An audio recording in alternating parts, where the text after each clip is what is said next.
Yo, today I decided I was gonna make a spicy cauliflower sandwich with some sweet potato fries. Let's get started. I'm breaking down the cauliflower into florets. I'm going ahead and mix up my wet batter, which is almond milk, Louisiana hot sauce, a little bit of pickle juice, mixing all of that stuff together. Then I'm about to make my dry batter with some flour and some Frank's Red Hot seasoning. Go ahead and get that spice in there. So I'm adding the coleslaw. I'm using the Follow Your Heart vegan mayonnaise with a little bit of seasoned pepper, mixing everything together. I'm going to set everything aside. So I'm going to go from my wet to the dry batter.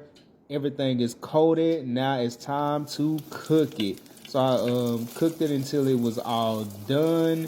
Now it's time to assemble a sandwich. I'm making also a spicy mayo with Louisiana hot sauce and the Follow Your Heart mayonnaise. So putting everything together with the pickles, added the cauliflower, and guess what?